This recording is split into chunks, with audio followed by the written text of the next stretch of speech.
We are heading to Rome's Trevi Fountain and many other sites of this great city. Via Del Corso. Be careful and use the traffic light signal. Wait until it turns green. Don't follow the locals. Continuing straight ahead on the pedestrian lane, Via della Monte, which is packed with souvenir kiosks offering a big variety of postcards, posters, t-shirts, and a lot of other fun things to browse as you continue towards Trevi Fountain 2 blocks further ahead. This is the most famous fountain in the world, built around 1750, kind of based on earlier ideas from the Baroque period. And it's depicting the god of the ocean in the center and a triumphal arch around him. It represents the terminus fountain for an aqueduct, aqueduct of the Virgin. This water is coming from a Roman aqueduct. And we have depicted the story of the discovery of the spring. What we have on the upper right is a lady pointing down to the ground. That's the Virgin pointing to the spring. Thus, it's the aqueduct of the Virgin, showing the Roman soldiers. A water source 12 miles from town. It kind of looks like natural bedrock on the sides, but of course it's not. It's all carved. And the stone is called travertine. It's not marble. Most of Rome is built out of travertine.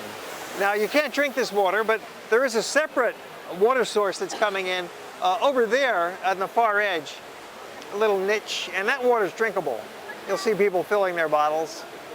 You want to go down the steps in the middle, throw your coin over your shoulder, one for coming back to Rome and one for a wish. This is Sant'Andrea della Frate, which means St. Andrew of the Bramble Bushes, because in the original Renaissance period, when it was built in this location, this was considered the outskirts of the city, the bushes out in the sticks. So I brought you here particularly to show you this cloister for the contrast with the city out there. And cloister was an area for quiet meditation, and in particular it's a place where the nuns, priests would live. There's residences up above, and we'll have a peek inside the church just to see 2 statues by Bernini. You're getting it, okay. These were 2 of his personal favorites. He lived across the street, and he carved a whole series of angels for the Bridge of the Angels. Those are outdoors. It's actually his studio that created most of those, but he personally carved 2 of the angels, and they were so wonderful it was decided not to put them outside but to keep them in this church. And he retained ownership, and his family through the generations retains still yet ownership of these 2 statues. Continuing walking along in this central part of Rome, on over towards the Spanish Steps and Piazza di Spagna. Well, you've now arrived at Piazza di Spagna. This piazza and the steps are absolutely bursting with people all the time, attracted here by this special combination of wonderful urban elements. The setting is like another painting or postcard come to life, with the curvaceous broad staircase elevating your eyes to the twin-towered church of Trinity di Monte, and equally interesting sights in all other directions. And while you're here visiting the Spanish Steps, by all means, walk up the steps. You want to get into it. You want to get involved with the things that you're looking at anytime you're traveling. Not just standing back as a detached observer, but go ahead and take the plunge. Dive in, walk up the steps. It's not difficult. You don't have to go all the way to the top. Halfway up is just fine. And look at the view from the top looking back down onto the piazza. It is really quite spectacular. This is one of the liveliest gathering spots in all of Europe. Nothing else compares to it because you've got all of these seats. It's like an outdoor stadium for people watching.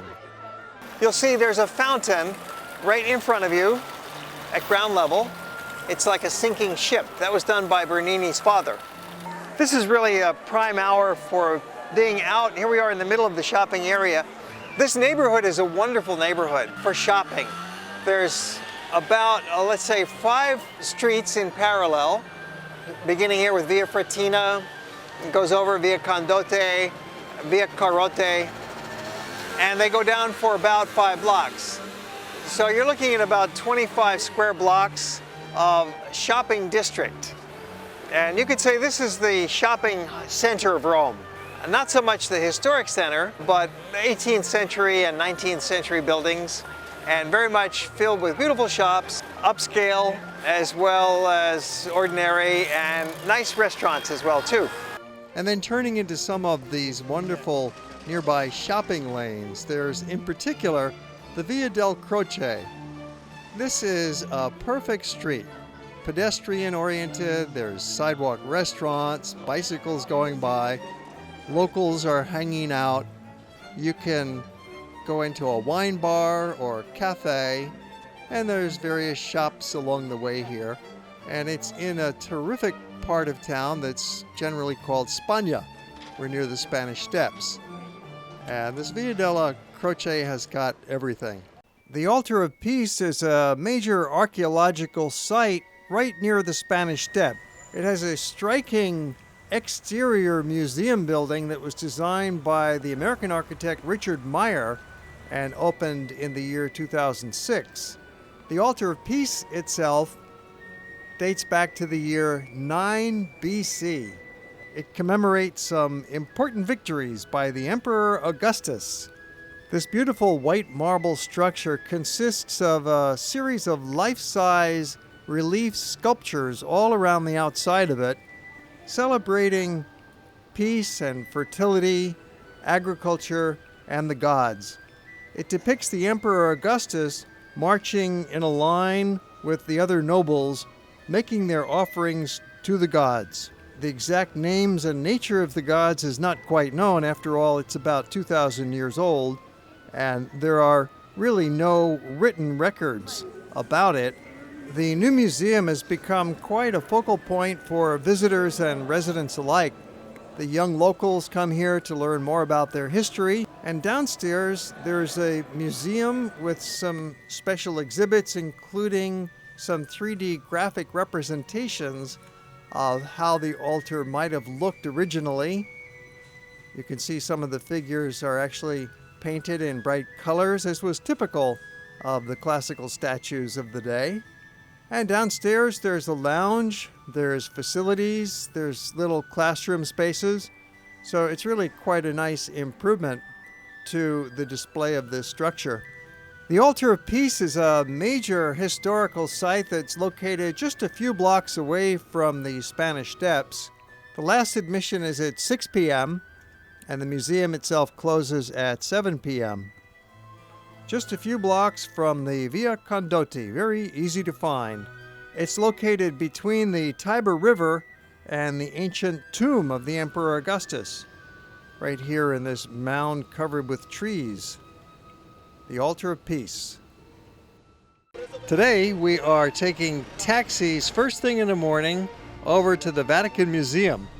The Vatican Museum has become so popular that if you get there in mid-morning, it's too late. There'll be a long line. And midday, mid-afternoon, it's pretty crowded. So the best bet is get there just before they open. This wonderful spiral staircase used to be the main entrance, but now nobody ever knows about it because it's tucked away on the side behind the post office. See if you can find it. The Vatican Museum, most famous for the Sistine Chapel, contains thousands of other great treasures from ancient Rome and from the Middle Ages, even right on up through the Renaissance.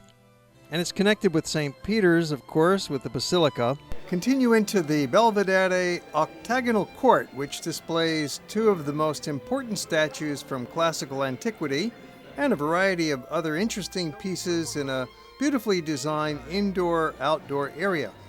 And we carry on through various galleries. Notice the floor mosaics are works of art also. And in the middle we have this huge marble basin. And then in the next room it's the map gallery, which has extravagant displays on the walls, frescoes of maps of different towns that Rome had conquered. It's at a beautiful ceiling, painted in the time after Michelangelo, in the late 16th century in the Mannerist style. And then into the stanza of Raphael. Here's the School of Athens. You see the two figures, Plato and Aristotle. And then into the Sistine Chapel, of course. The ceiling painted by Michelangelo, perhaps the greatest painting ever created, and then into probably the greatest building ever constructed, you might call it that, St. Peter's Basilica. An amazing structure. This room is the grandest room in the world. It's the biggest church in the world. It's 692 feet long. It contains 50 altars, 450 statues, 500 columns. Also, it took 20 popes to build it. It was a long process. Michelangelo was brought in the middle of this whole project to help refine the engineering and the architecture, and of course to design the dome. Get a look at the Pietà. Michelangelo carved it when he was quite young. He was 25 years old. It's always great to get different angles and to stop, not just keep walking and walking and walking. You want to walk a little bit and then stop and look around you. This is so exquisitely designed that no matter where you look, it's going to be a rewarding view. No matter which angle you look at it from, there's really going to be something interesting to see. The work here is the Baldacchino, and it's by Bernini, and it's made of the bronze that was taken from the Pantheon roof. Bernini was responsible for these 4 massive statues in the niches, in the piers. Hundreds of other artists, craftsmen, engineers, architects, many artists. Every artist in Rome at that time was involved one way or the other in creating this church. They all collaborated on this greatest church ever built. Our walk begins at Castel Sant'Angelo, also known as Hadrian's Tomb. The beautiful Bridge of the Angels crosses the Tiber River, connecting Hadrian's Tomb with Rome's historic center. The picturesque pedestrian bridge is built on foundations of an ancient Roman bridge. The bridge is lined with Bernini's divine marble statues of angels holding instruments of the passions of Christ. The view from the midpoint of the bridge makes a great photo op. Just aim your camera at St. Peter's, take advantage of wonderful lighting and reflections in the Tiber River for a wonderful postcard shot.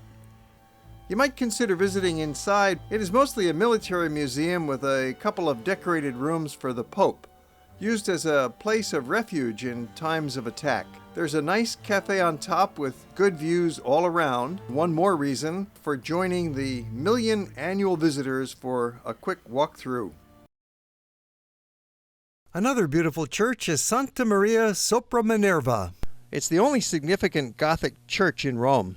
This is Piazza Minerva all around you. Minerva was the goddess of wisdom. In the middle is this interesting elephant. It's a whimsical elephant carved by Bernini. Inside the church is a mix of Gothic architecture with some decor from the Renaissance and later, including one of Michelangelo's relatively crude statues by the altar of Christ holding a cross.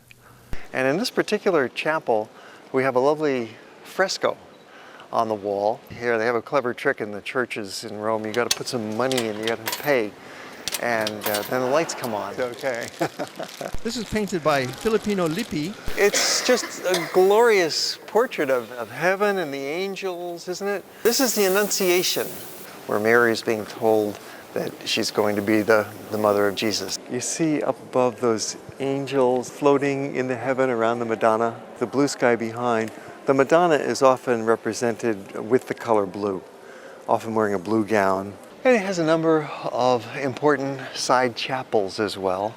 Walk along the side chapels, and as you walk by slowly, just have a look. There's some Baroque decor and beautiful paintings and statues in them. There's several functions of these side chapels. Would be to allow a little bit more light to come in, to provide more surface for artworks, as you see there, and also to provide space for donors to be memorialized. So they're trying to raise money, always, even in the Middle Ages, obviously. They have to raise money to build anything.